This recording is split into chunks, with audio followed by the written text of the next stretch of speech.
Muy buenas noches, señores estudiantes.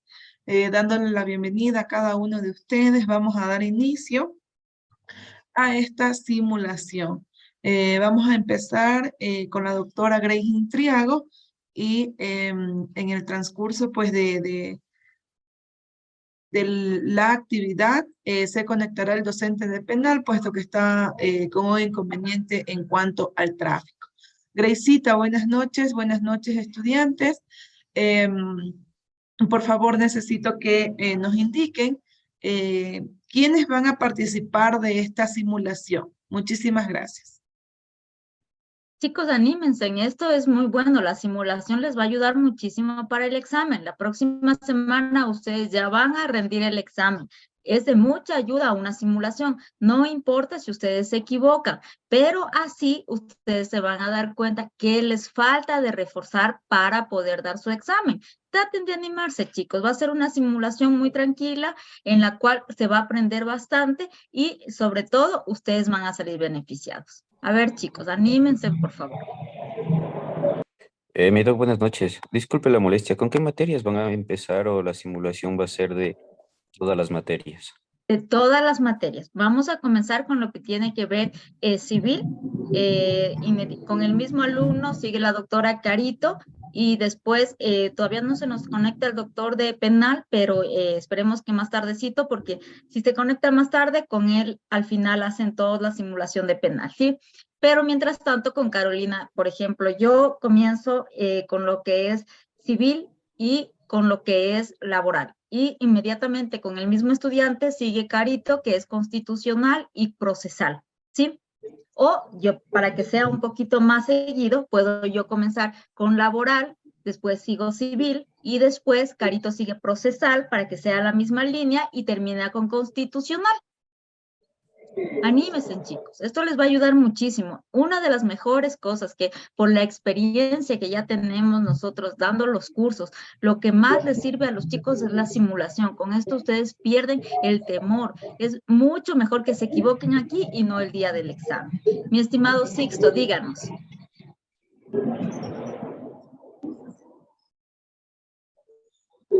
Eh, Para participar en la simulación, estimado doctora, buenas noches. Excelente, excelente. Entonces, Carito, ¿te parece si comenzamos con Sixto y después si los demás se van animando para la simulación? Bienvenidos, ¿sí? mi doc, y disculpe la molestia. ¿Se va a llevar la temática, por ejemplo, de los 15 minutos por cada materia? ¿O cómo lo van a hacer o solamente las preguntas? Como les estaba mencionando, realmente esperamos que más estudiantes se conecten para la simulación, pero será unas 4 o 5 preguntas por materia, también como yo les había dicho. Si sus respuestas son mejor elaboradas, menos preguntas tendrán, pero si sus respuestas son más muy cortitas, más preguntas les va a tocar hacer, ¿sí? Vamos a tratar de dar por cada materia de 5 a 10 minutos, no va a ser más, por lo que no hay muchos estudiantes que están alzando la manito para la simulación. Pero esperemos que después de la primera persona que dé la simulación, los demás ya se vayan animando. Vamos a comenzar. Mi estimado Sixto, las indicaciones para la simulación. Necesito que prendas la cámara, por favor. Siempre la mirada al frente. Trata de no tener nada a tu lado del material de estudio para que podamos hacer una simulación tal cual es el examen. Por favor, ayúdanos prendiendo tu cámara. A ver. Listo, estimada doctora. Ah, ya, David. Como tenías puesto anteriormente Sixto, por eso decíamos Sixto. Así es que Listo, mi estaban mis querido nombres David. completos. Ah, ya, ya, listo. Ok, David, entonces vamos a comenzar con la simulación del día de hoy. Vamos a comenzar con la materia de laboral.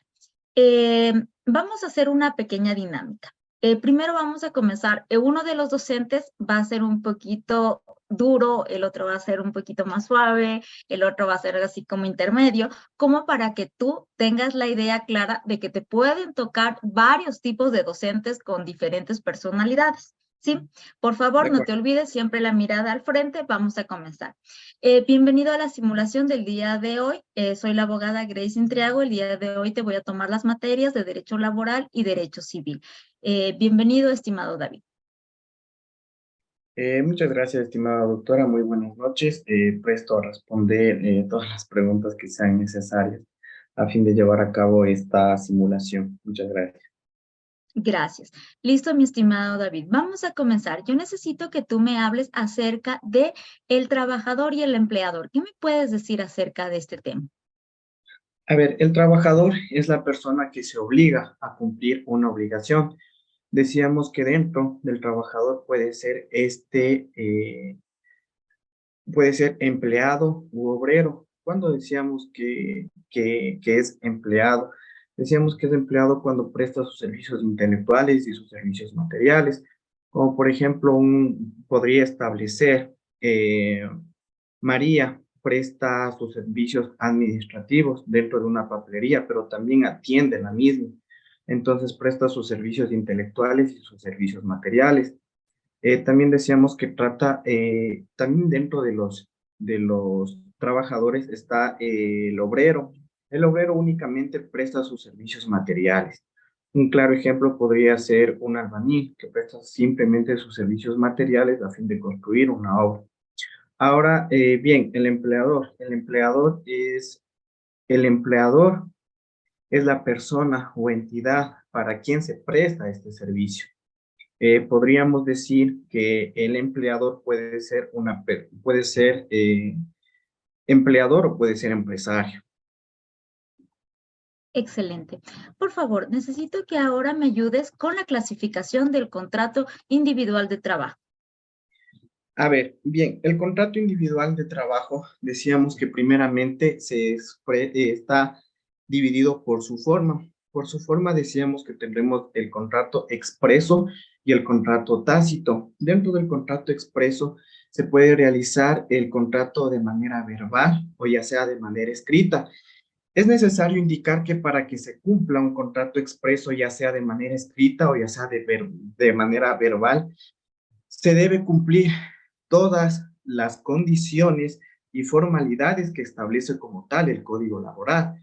Como por ejemplo un contrato escrito, yo puedo celebrar un contrato de obra, donde yo voy a establecer lineamientos, como dije al inicio, deben ser condiciones y modalidades que establezca como tal el Código Laboral. Un contrato verbal puede ser que yo tenga una empleada doméstica y le diga, bien, tú vas a trabajar de lunes a viernes de 8 de la mañana a 4 de la tarde, que se cumplen horas laborables, las 8 horas laborables, y, y te voy a asegurar al IES y te voy a pagar un mensual. Entonces es un contrato de manera verbal.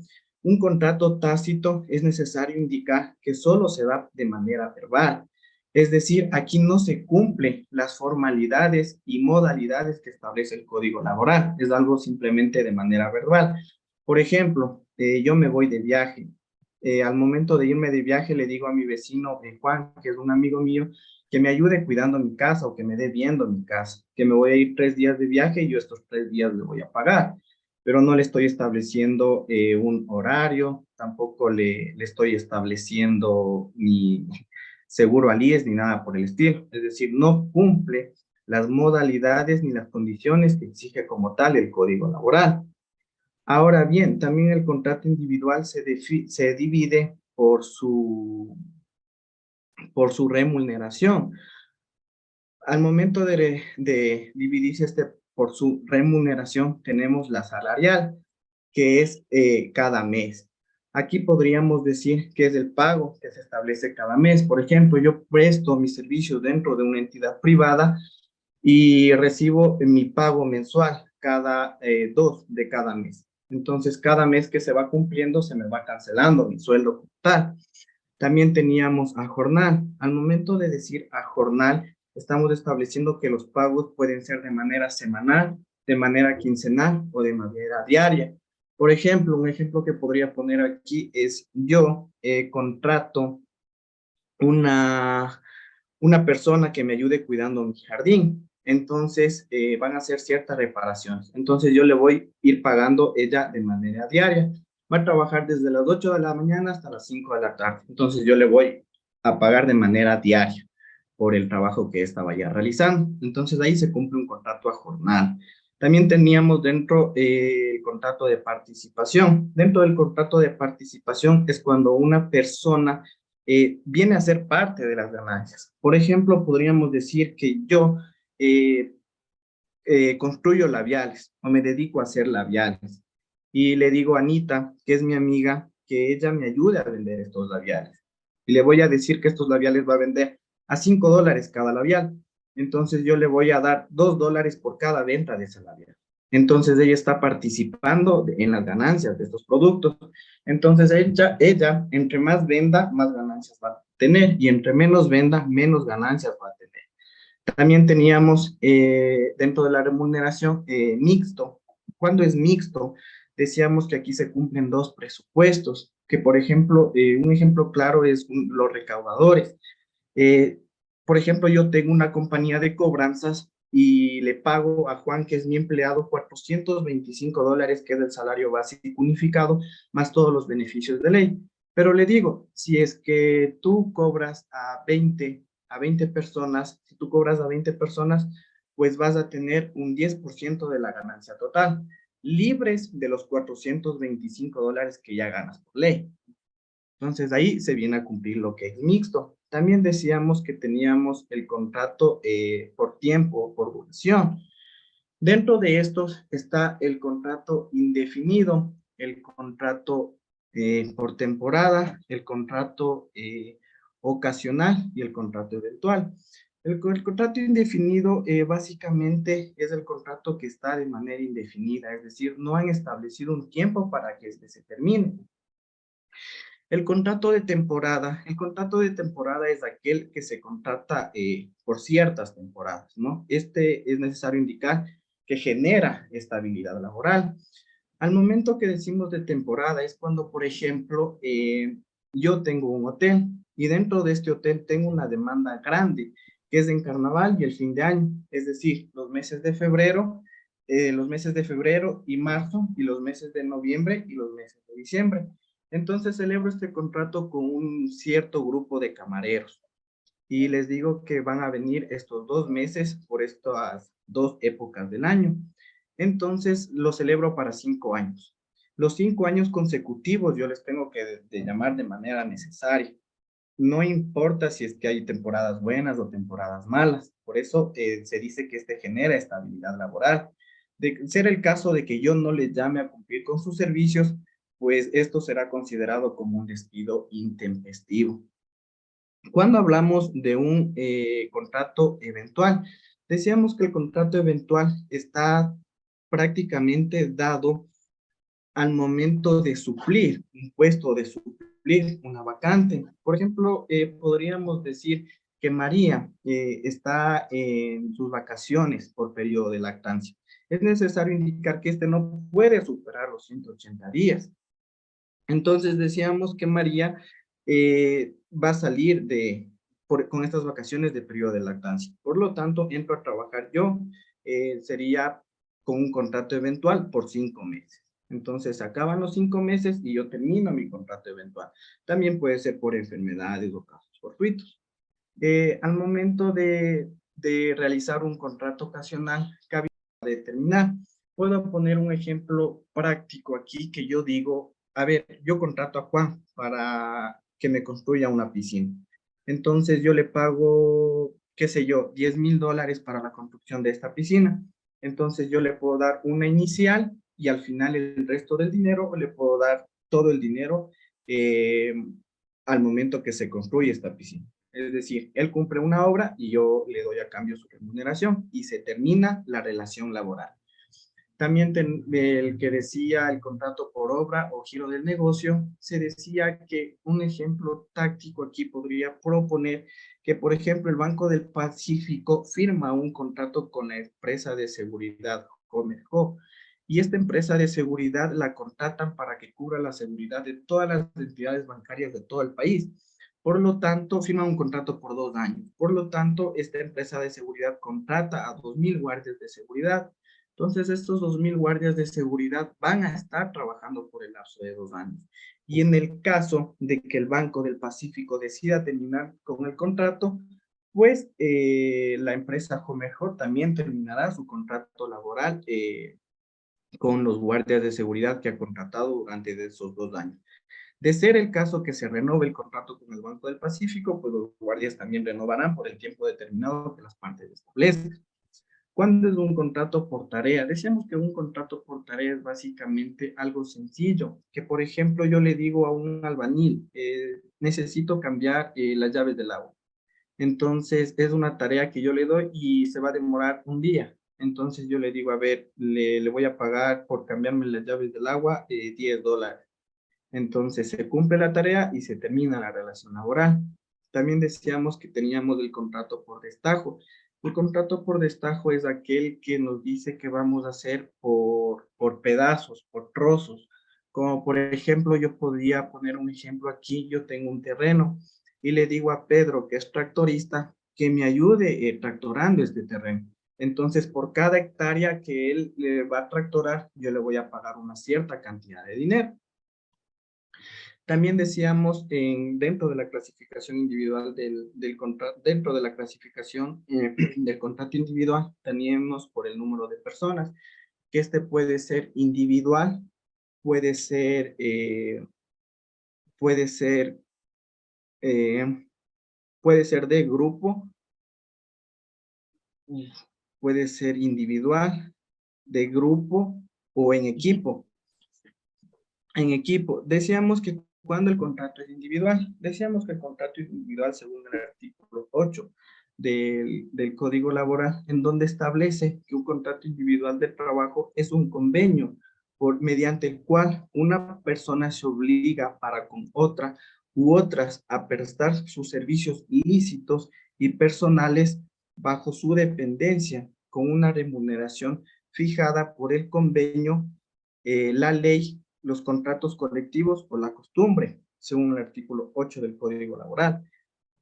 Ahora bien, los contratos de grupo decía que básicamente, por ejemplo, yo quiero construir una casa y me voy y formo un grupo de trabajo de 8 personas y les digo que me ayuden construyendo esta casa. Es decir, yo formé el grupo y señalo un líder con el que yo me voy a entender para ver el avance de la obra. Ese es un contrato de grupo. Un contrato en equipo es un equipo que ya está formado y puede ser jurídicamente o no puede ser jurídicamente. Es decir, este ya está formado, este ya tiene un líder. Como por ejemplo, yo contrato un equipo de trabajo o una constructor y les digo que me ayuden construyendo mi casa. Es decir, el equipo de trabajo ya está señalado, el equipo de trabajo ya está dado. Eso es lo que puedo decir con respecto a lo que es la clasificación del contrato individual de trabajo. Está bien. Muchas gracias por el tiempo y muy buenas y largas tus respuestas. Excelente. Vamos a hacer la última pregunta en lo que tiene que ver laboral. Por favor, ayúdame hablando acerca del trabajo en menores de edad. El trabajo en menores de edad cabe indicar que se puede dar a partir de los 15 años. En los 15 años debe cumplirse una condición. La condición es que el menor de edad debe estar estudiando. Es una de las primordiales condiciones que el menor de edad debe estar estudiando y no se va a necesitar de representantes ni nada por el estilo para que él pueda celebrar este contrato. Y también podemos decir que él va a trabajar 6 horas diarias, de lunes a viernes. Excelente. ¿Cuáles son los trabajos que no pueden realizar los menores de edad? Los trabajos que no pueden realizar los menores de edad son los trabajos en la minería. ¿Ya? ¿Cuáles más? Los trabajos en la minería, los que tengan algunas toxinas o algo que vaya a afectar la salud del menor o la vida del menor como tal. Como por ejemplo puede ser una fábrica que realiza explosivos o algo por el estilo, efectos nocivos que vayan a causar en el menor de edad y pongan en riesgo la vida o la salud de este. Ok, entonces si yo pongo a trabajar un menor de edad de 15 años en una gasolinería, ¿estaría bien?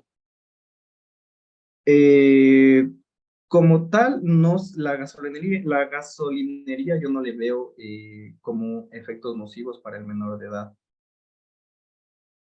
Excelente. porque puede afectar su salud. Muy bien, vamos ahora con lo que tiene que ver la materia de civil. Al final hacemos la retroalimentación, ¿ya? Por favor, yo necesito que tú me hables acerca de lo que es el matrimonio. ¿Qué me puedes decir del matrimonio, estimado David? A ver, el matrimonio es el contrato solemne que el matrimonio es el contrato solemne mediante el cual se unen dos personas con el fin de vivir juntos y auxiliarse mutuamente.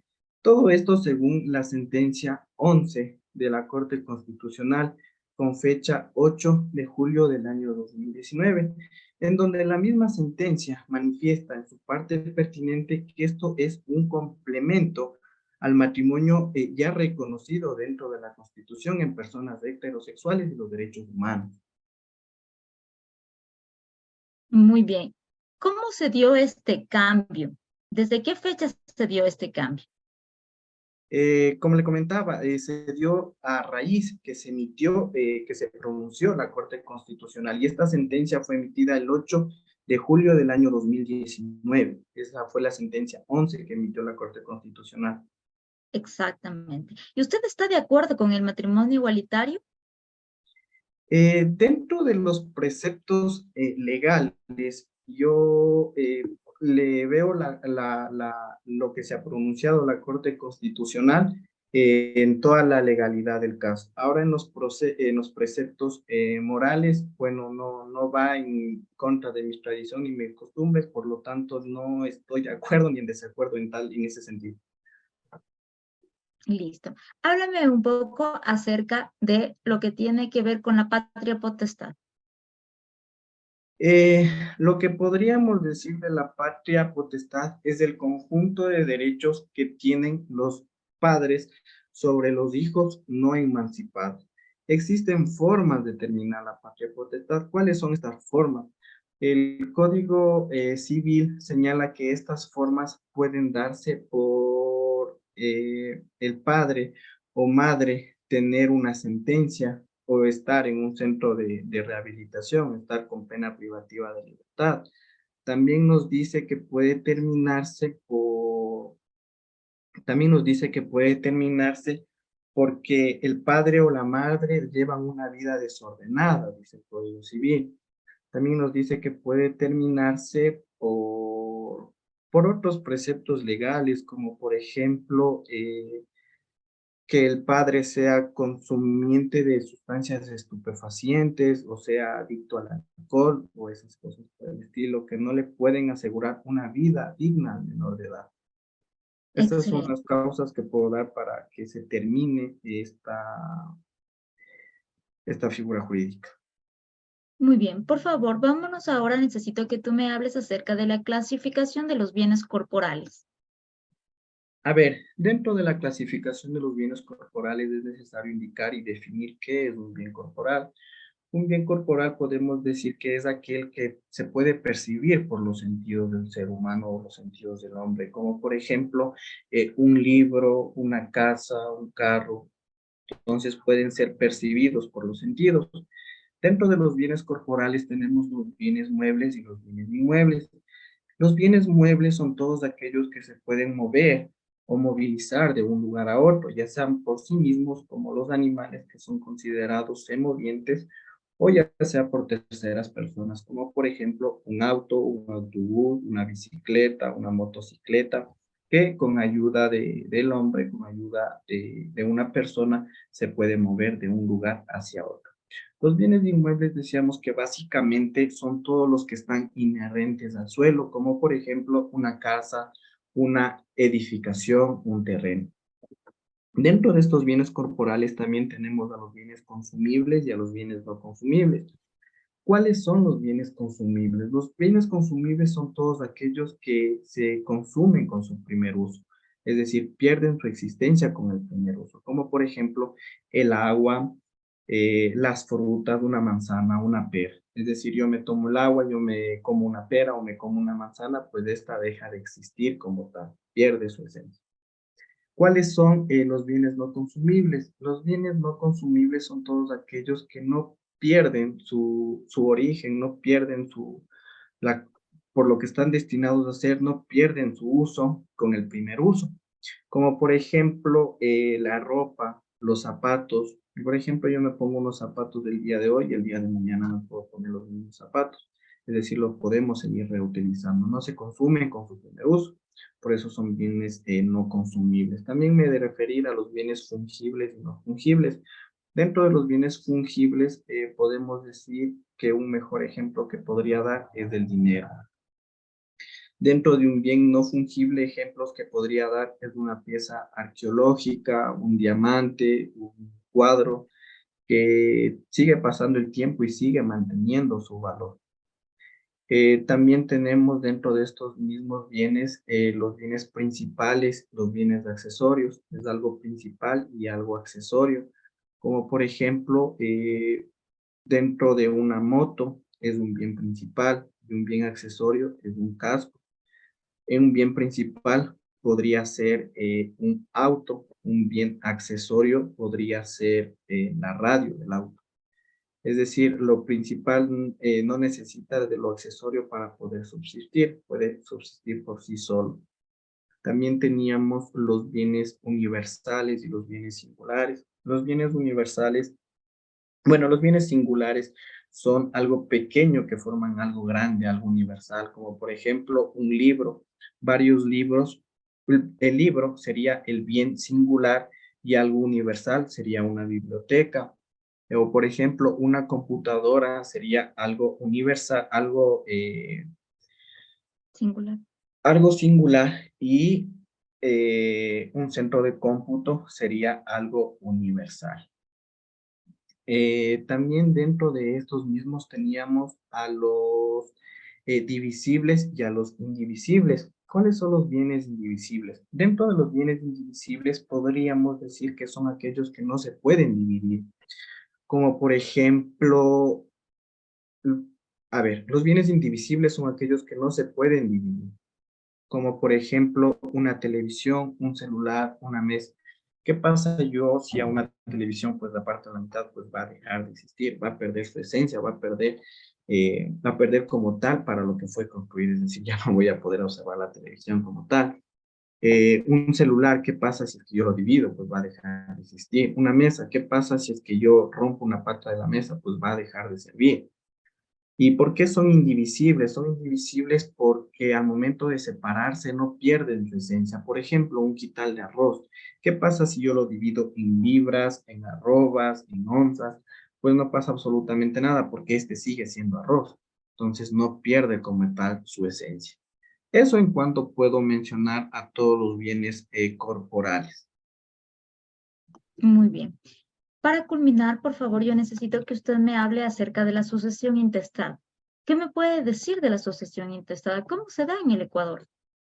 A ver, dentro de la sucesión intestada, perdón, un claro ejemplo es la posesión efectiva.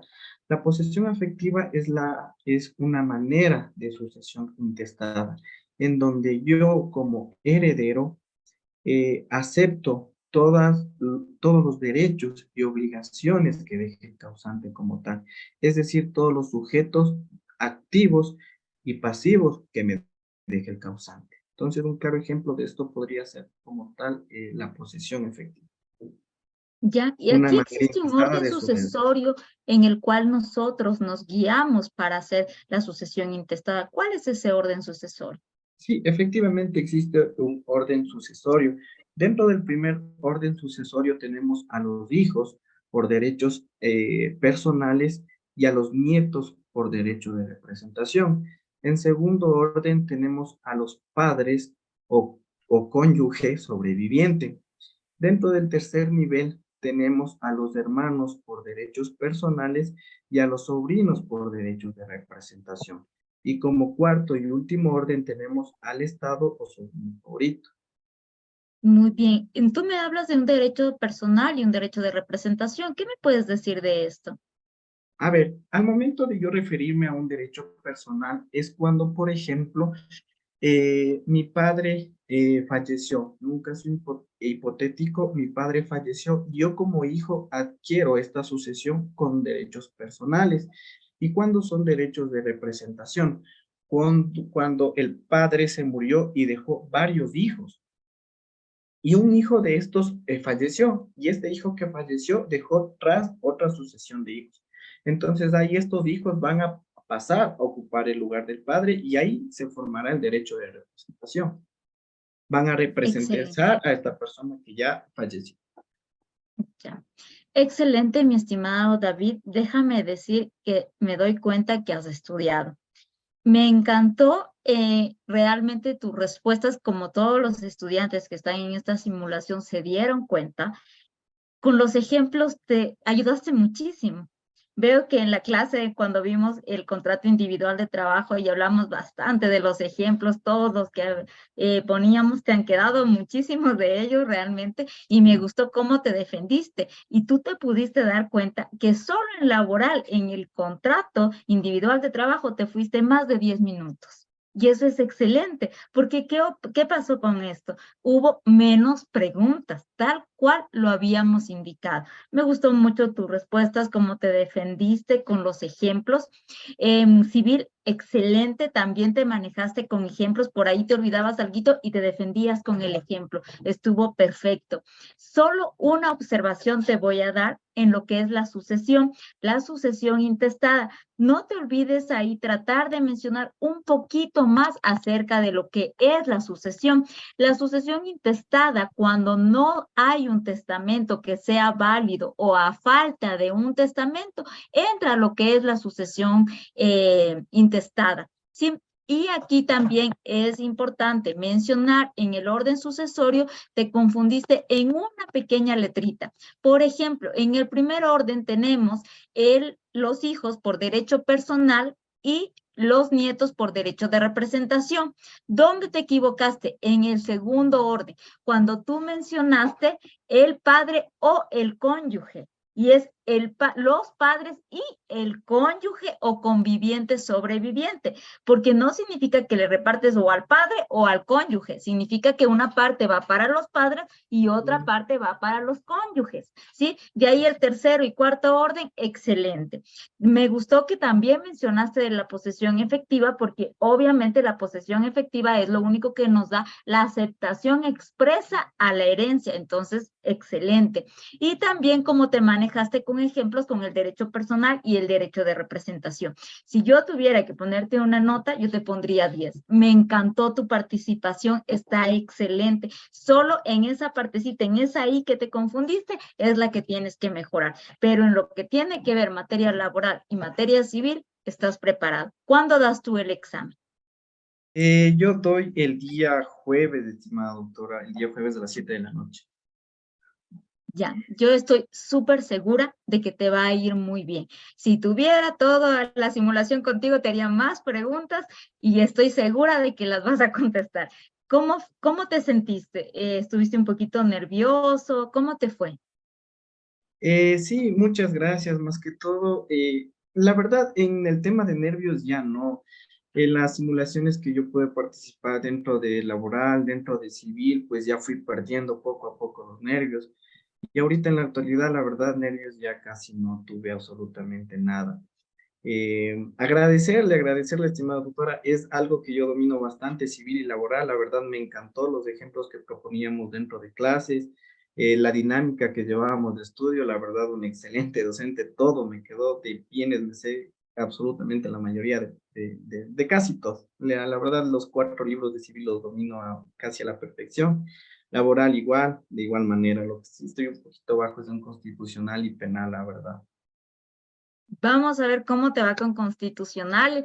En este momento va a ir la doctora Carito, que te va a dar procesal general en este momento y siguiendo constitucional. Excelente participación por mi parte. Querida Carito, en tus manos está David. Gracias, estimada Gracita. Mi querido David, vamos a iniciar con la simulación. Vamos a comenzar con procesal general. ¿Te parece? Perfecto. Sí, estimada doctora, no sé si es que hay un problema, si es que hay algún problema es que empezamos con constitucional. No, ninguno. Tranquilo, vamos a Por empezar con... favor, hagámoslo de esa manera. Sí, no te preocupes, con todo gusto. Muchas Vamos con gracias. constitucional, con todo gusto. Estimado David, ¿me puedes indicar ¿de cuántas partes está compuesta nuestra Carta Magna? A ver, básicamente decíamos que las partes que está compuesta la Constitución de la República, la estructura como tal de la Constitución de la República, pues está comprendida en 444 artículos, 9 títulos, 40 capítulos, 30 disposiciones transitorias, una derogatoria, un régimen de transición y una disposición final.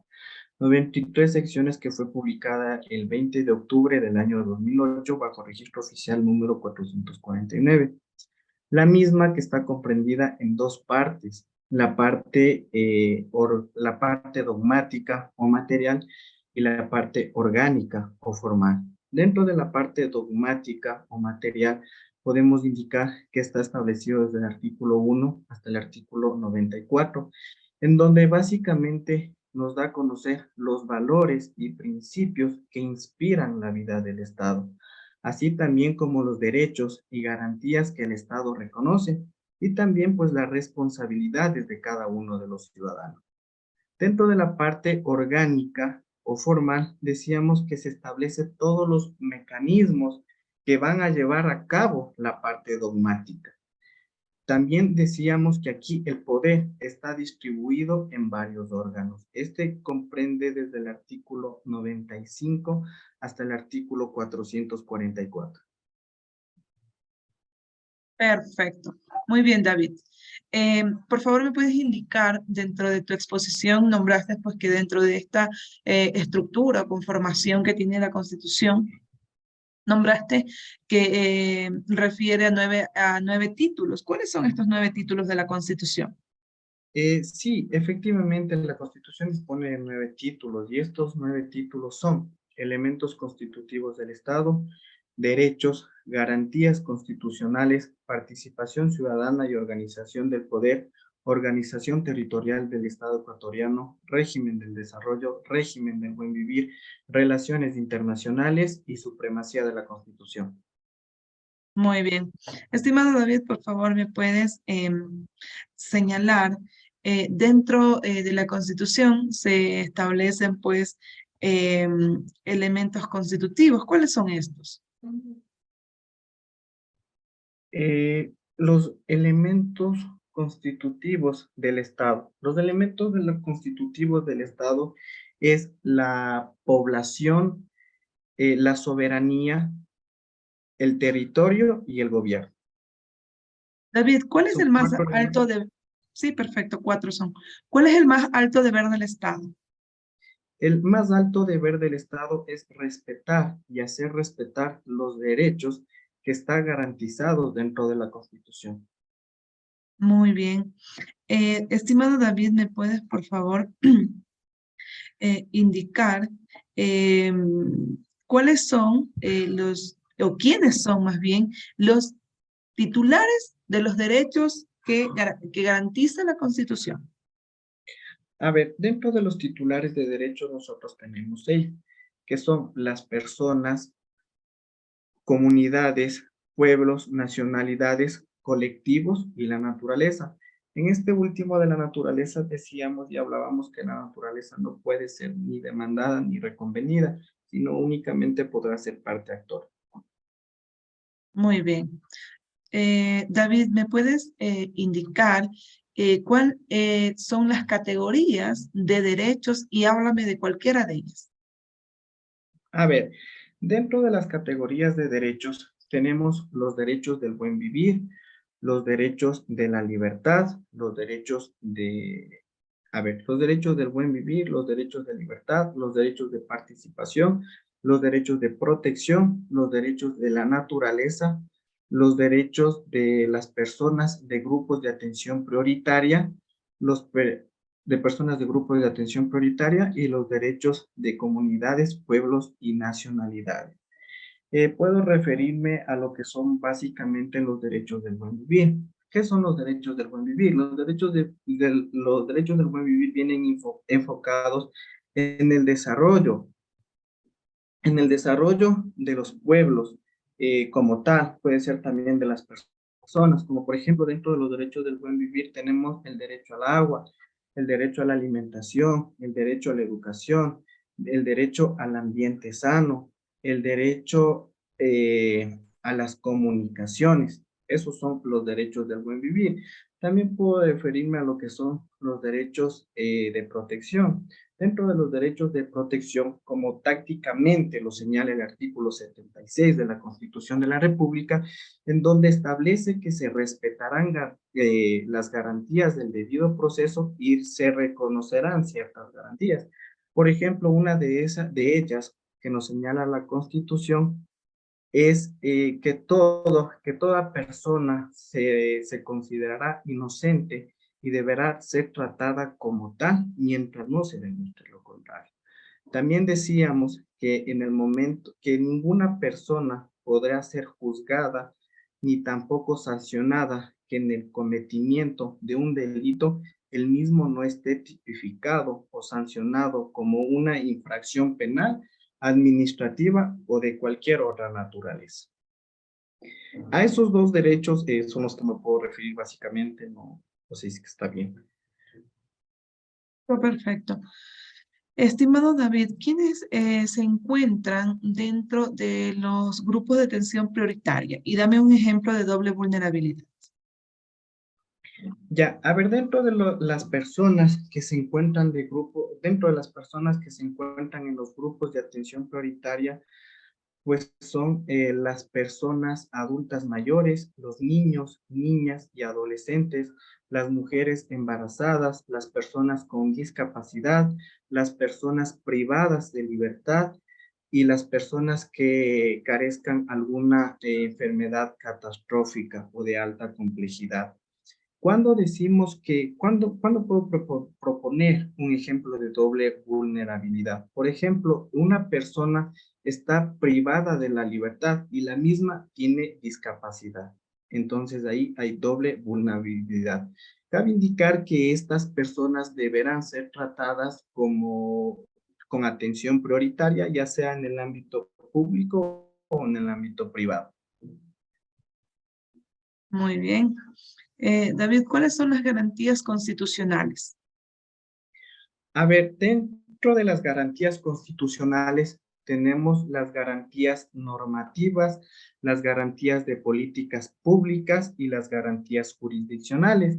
Dentro de las garantías jurisdiccionales, pues tenemos la acción de medidas cautelares constitucionales, la acción de protección, la extraordinaria de protección, el habeas corpus, el habeas data, la acción por incumplimiento. Solo esas encontramos dentro de las garantías jurisdiccionales. A ver, son siete, son medidas cautelares constitucionales, acción de protección, extraordinaria de protección, habeas corpus, habeas data, acceso a la información pública y por incumplimiento, acción por incumplimiento. Y la acción de incumplimiento, por incumplimiento y de Sí, incumplimiento. No se olvide que a raíz del pronunciamiento de la Corte Constitucional existió la regla jurisprudencial y suscitó la acción de incumplimiento. Entonces, no se olvide que también tiene rango de garantía jurisdiccional. Refiriéndonos a esta última parte de la acción por incumplimiento y de incumplimiento, ¿cuál es la diferencia, David?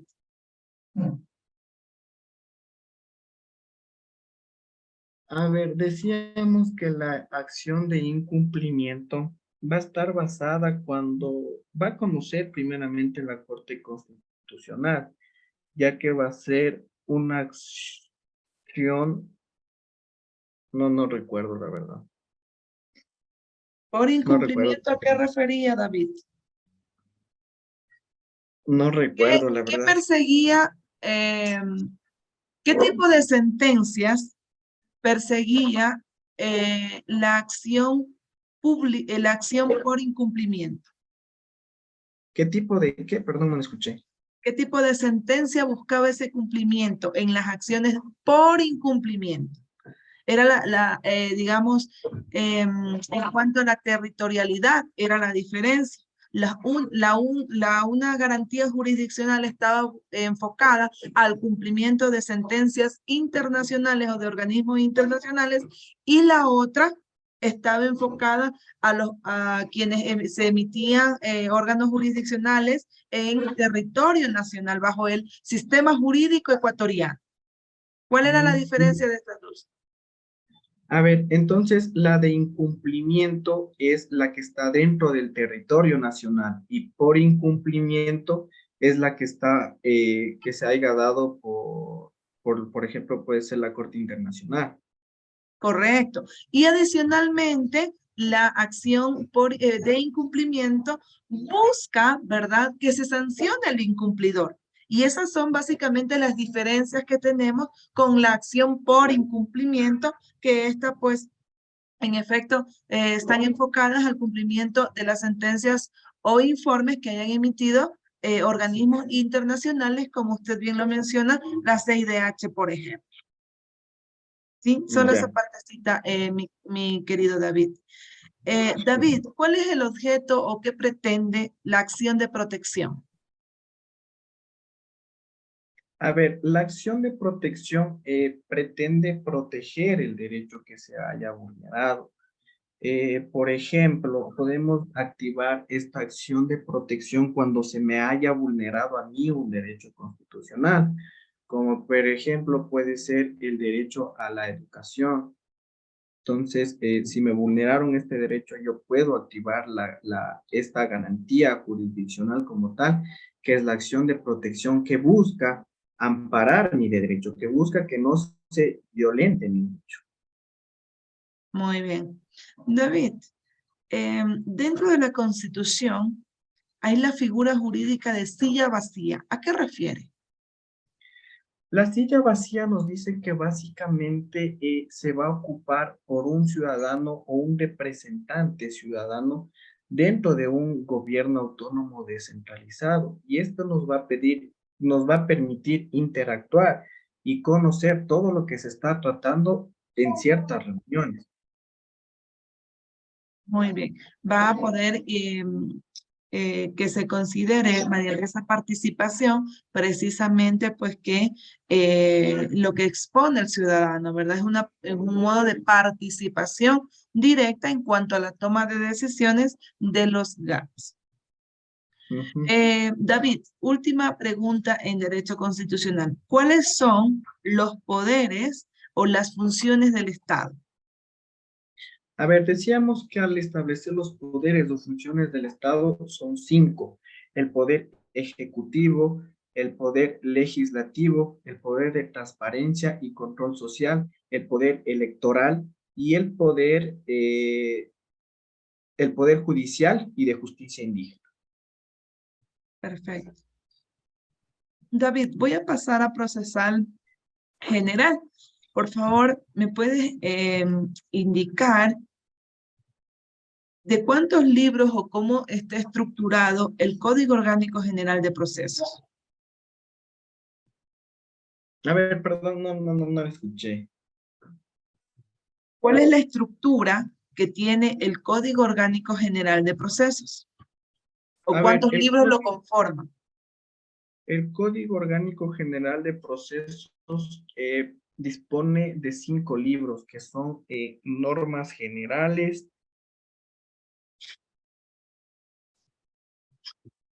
No recuerdo.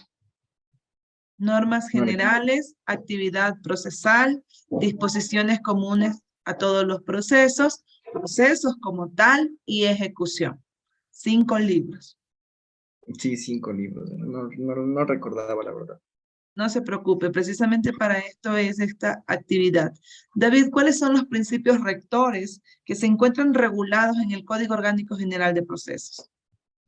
A ver, dentro de los principios rectores teníamos los principios de inmediación, de economía procesal, el principio dispositivo, el principio de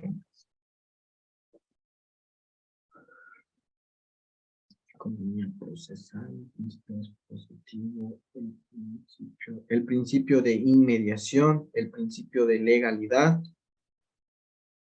Y ya no recuerdo más. Eso eran los principios rectores, ¿estoy en lo correcto? Ya, justamente ese era el aporte que le iba a hacer. Recuerda que en clases yo les había manifestado que dentro de el estudio de los principios, nosotros tenemos desde los principios constitucionales, principios que nos establece como tal el Código Orgánico de la Función Judicial, y así también pues estos van de la mano con este código que estamos estudiando, que es el Código General de Procesos. No obstante, dentro del Código General de Procesos establecen o enmarca 6 principios rectores, y que dentro de los principios fundamentales o generales que se tienen en todos los procesos nos podíamos desplayar con un sinnúmero de principios, en los que se encuentra, pues como usted bien lo manifestaba, economía procesal, celeridad, inmediación. Pero mi pregunta fue enfocada a los principios rectores, es decir, a los 6 que establece el Código Orgánico General de Procesos a partir del tercer artículo hasta el 8º. Ujú. Sí, la verdad no recordaba. No recuerdo mucho coger. No te preocupes, mi querido David. En ese sentido, recordemos pues que tenemos los principios rectores como la dirección del proceso, la oralidad, el impulso procesal, la inmediación, la intimidad y el principio de transparencia y publicidad en los procesos. Ya, ya, ya.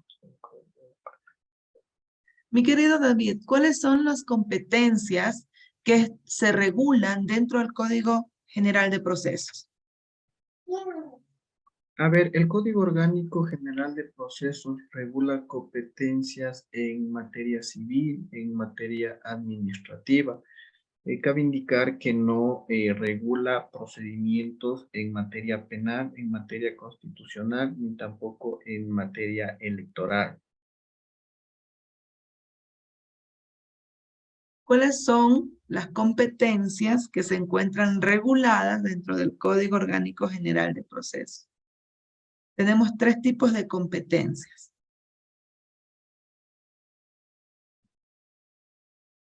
No, Competencia recuerdo. territorial, competencia concurrente y la Mm, competencia excluyente. excluyente. Ya recordó, ¿verdad? Que lo vimos en clase y lo reforzamos muy bien. A ver, Sí, lo vamos a que pasa hablar es que de... me falta darme una leída de, o sea, para generalizar me falta un poquito darme una leída de coger porque me enfoqué en temas en constitucional, laboral, civil, entonces como que me dejé un poquito descuidado coger. No se preocupe. Tranquilo que hasta el jueves lo logramos. Tenemos Sí. tiempo todavía, no se preocupe. Hábleme de cualquiera de las competencias. ¿De qué recuerdo? A ver, decíamos que la competencia concurrente es donde se va a, que se aplicará, donde tiene domicilio el demandado, donde va a tener el domicilio el demandado. Por ejemplo, si yo voy a ser el demandado y estoy viviendo en la ciudad de La Tacunga, pues efectivamente se deberá demandar en la ciudad de La Tacunga, donde tiene domicilio el demandado. Ahora, dentro de la competencia concurrente nos decía que hay ciertas exclusiones, como tal lo señala el Código Orgánico General de Procesos, y puede ser a elección de la parte actor. Y ahí me hiciste una mezcla. La competencia territorial es, digamos, la regla general y nos señala que en virtud del territorio y la especialización del juez, ¿verdad? Vamos a demandar por regla general en el domicilio de la persona demandada. Y la competencia concurrente me da la opción como parte actora por facultad de ley de poder elegir, ¿verdad? Si aplicar la regla general antes mencionada o de qué. Sí, basado en los numerales que se encuentran previstos en el artículo 10, también podré elegir, por ejemplo, el domicilio donde se sometió a contrato, el domicilio donde se causó daño, el domicilio donde se encuentra el bien objeto de la demanda, ¿verdad?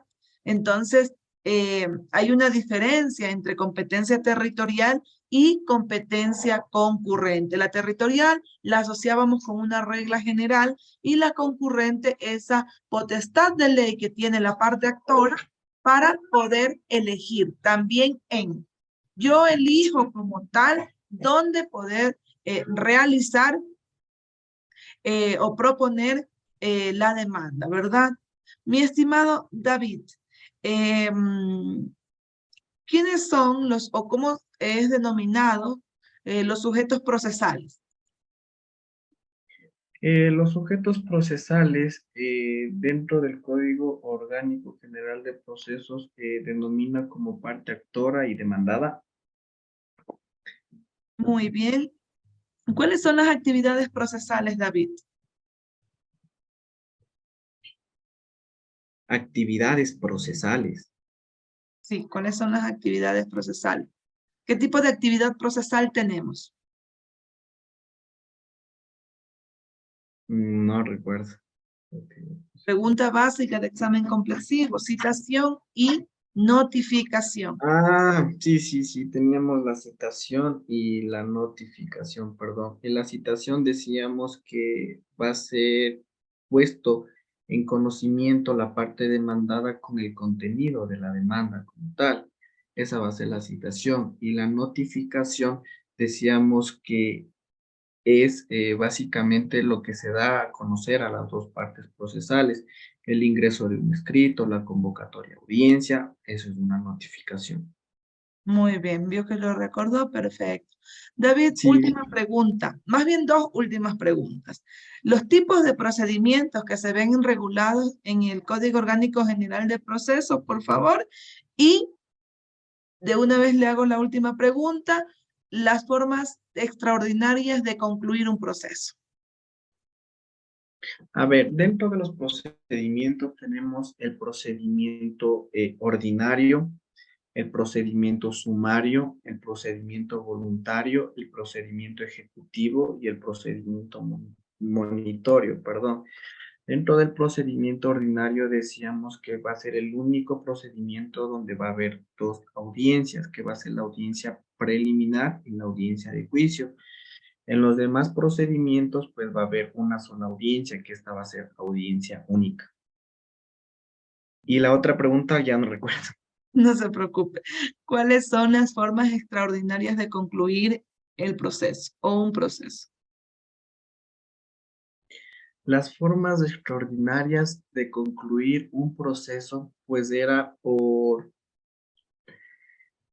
abandono de la demanda, por transacción, por transacción, y ya no recuerdo, me falta dar una pequeña leída más de eso. Conciliación, desistimiento, allanamiento y retiro de la demanda. Son las formas extraordinarias de concluir una demanda. David, veo que conoces, o sea, del tema. Sé que al ser nuestra última materia, precisamente procesal general, te falta revisarla. Entre constitucional y procesal general, yo te calificaría un 8. Estoy segura que si revisas procesal general, tal vez en una próxima simulación, no sé, Graciela, si confirmamos para el día domingo o mañana, ya les comunicaremos en el grupo la próxima simulación, tú ya revisando procesal general, estoy segura que apuntarás un 10. Conoces los temas que son objeto de preguntas de examen y más que todo el contenido, ¿no? Te expresas de manera adecuada, como lo señalaba Gresita, cuando se conoce de un tema, lo desarrollas y eso hace que obviamente pues el tiempo sea, como yo digo, tu mejor amigo y no se incurra en que existan tal vez muchas más preguntas. David, te felicito. Realmente se nota que manejas el contenido de las materias y mi única recomendación es que hagas lo mismo con procesal general, que veo que yo asumo que al ser nuestra última materia, pues te falta reforzar ahí un poquito. Sí, efectivamente, muchas gracias, estimada doctora. La verdad, como usted lo menciona, Código Orgánico General de Procesos, pensé que con las clases me iba a quedar un poquito, pero más o menos tengo un poquito de noción, pero creo que ya revisando lo que es todo el temario, pues ya voy a tener más conocimiento de mí. Y bueno, muchas gracias por todo. No, y se nota que manejas y más que todo, yo no siento de tu parte nervios, o sea, es una conversación o el examen complexivo es fluido contigo, entonces eso te da seguridad y sé que te va a ir súper bien. Te deseo los mejores éxitos y sé que para la próxima simulación, si ya coordinamos el horario y lo hacemos el domingo, lo vas a hacer de manera excelente. Muchas gracias, muy amable, estimado doctor. Gracias, Felicitaciones, David. muchas gracias. Graciita.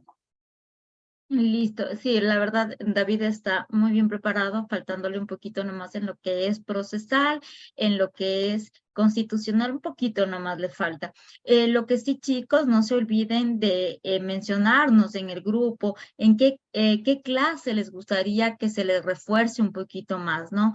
Para que nosotros en la semana que viene, desde el lunes, ya comenzamos lo que son las clases demostrativas. Si ustedes no nos ponen ningún tema, nosotros lo daremos a lo que nosotros creamos según las simulaciones que les falta, ¿sí? No se olviden que las clases de refuerzo solo son de 1 horita para que ustedes puedan tener todo el tiempo para estudiar. Anímese alguien más, Así por es. favor. Michael, A ver, Cristian. Nixon me estaba alzando la manito hace un rato. ¿Qué pasó? ¿Le escucharon a David y se desanimaron los demás? Igualmente en los grupos siempre vamos a estar indicando qué les están tomando, si les están tomando administrativos, si les están tomando filosofía e introducción y otras más. Listo, chicos, entonces con esto damos concluido lo que es el tema de la simulación. Igualmente el video será subido para que ustedes puedan aprender de la experiencia de David, ¿sí? Muchas gracias con todo. Eso es todo por mi parte, querida Carito. Gracias, Graciita.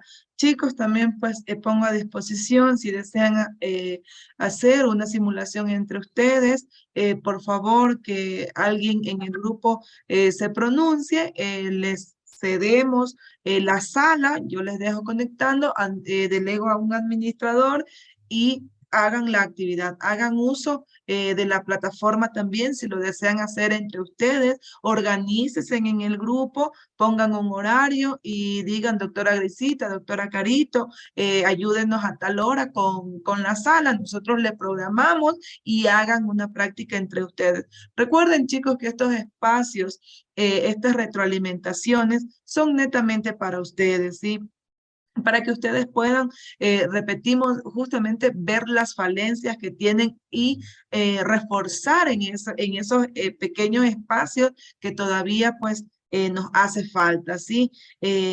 Por favor, si lo desean hacer, pues también cuenten con ello, les programo, delego a alguien y quedan solo ustedes, ¿sí? Esa actividad sí no es grabada, pero la van a poder hacer, un conversatorio, una hora determinada, el grupo es de ustedes. Adelante, por favor, tengan esa plena confianza. Como bien decía Graciita, recuerdo el día de la presentación, me parece, recuerden que muy pronto seremos colegas y nos necesitaremos de una u otra manera. El mundo es un pañuelo que cuando el rato menos piense va a ser el colega Nixon, el colega Daniel, el colega Cristian, Michael, Valeria, Denise, Mayra, y todos vamos a necesitar de una u otra manera los gajes de esta profesión como tal, chicos, les prometo que de una u otra manera se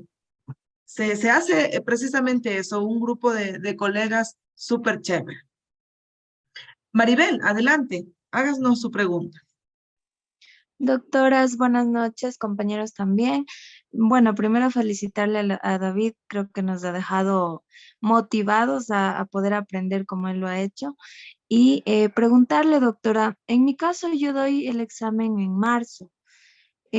Por lo tanto, quería saber si la apertura de tal vez utilizar la sala de Zoom em, y no sé hasta cuándo o cómo funciona esto de que nos va a dar el acompañamiento, ¿no? De que estemos preparados totalmente hasta el examen, porque entiendo que ya terminamos clases, ustedes empiezan un nuevo curso, entonces en todo eso no sé cómo nos podrán ayudar o de qué forma, o nosotros les escribimos por interno o en el grupo mismo, por favor. Siento que voy a quedar abandonada. No, no, para nada, mi querida Maribel. Creo que en ese sentido, pues les hemos compartido justamente el link de Megalex para que estén pendientes ahí de las clases gratuitas, de las clases de refuerzo, en las que van a poder ingresar indistintamente, pues que ya se termine este curso que empezamos el 24, el 31 de octubre. En ese sentido, no quedan desamparados. Nosotros vamos a estar con ustedes hasta el final, hasta que todos pues se gradúen. Igual el acompañamiento, las clases en el Drive serán pues más o menos hasta finales de febrero, los primeros días de marzo, para que ustedes igual puedan revisar el material, puedan revisar las clases grabadas. De eso no te preocupes, Maribel. Igual, siempre y cuando la solicitud de sala de Zoom no interfiera con el horario de las clases que tenemos, de ahí hay total apertura para que ustedes se organicen como grupo. Eso descuiden, no hay ningún inconveniente. Siempre y cuando, chicos, repito, lo hagan desde el grupo de Megalex, porque nosotros les habíamos comentado precisamente la situación por la cual Grace y yo nos habíamos separado y puesto nuestro propio grupo de capacitaciones y ya no formamos parte de Legalex como tal. Estas serían las últimas actividades como docentes de Legalex. Gracita, no sé si quieres acotar algo. Nada, nada, mi estimada Carito. Solo indicándoles, chicos, que igualmente nosotros nos separamos, estamos ahora con Megalex, pero desde Megalex, por eso les envié a cada uno el link personal para que puedan ingresar al grupo, porque en el mismo vamos a poner las clases gratuitas que vamos a dar la próxima semana para que ustedes se puedan inscribir. Igualmente habrán clases demostrativas. Eso sí, primero vamos a mandar al grupo en donde están ustedes, los estudiantes, para que ingresen, porque se suelen las clases gratuitas llenar súper rápido, entonces traten de ingresar primeritos para que ustedes sean los primeros en estar en esas clases, ¿ya? Solo eso, y de aquí nos veríamos el día domingo para la segunda simulación, y tranquila que no les vamos a abandonar, nosotros vamos a estar pendientes, igualmente mientras los estudiantes estén dando los exámenes, y si vemos preguntas nuevas, les vamos a dar contestando todo para que ustedes puedan tener claro el tema y también puedan saber cómo expresarse en este tipo de preguntas que se tornen un poquito extrañas o difíciles, ¿sí? Eso, mi querida Carito. Chévere. Chicos, una excelente noche, descansen, sigan con el autoestudio y nos vemos el día domingo. Le estaremos confirmando a través del grupo la hora, precisamente pues para que tengamos más participantes. Una excelente noche, hasta luego, chicos. Chao, Gracita. Chao, Carito. Una linda Buenas noche para noches, todos, doctoras, chicos. gracias. Buenas noches, Gracias, chicos. doctora. Una Chao, buena chao. noche.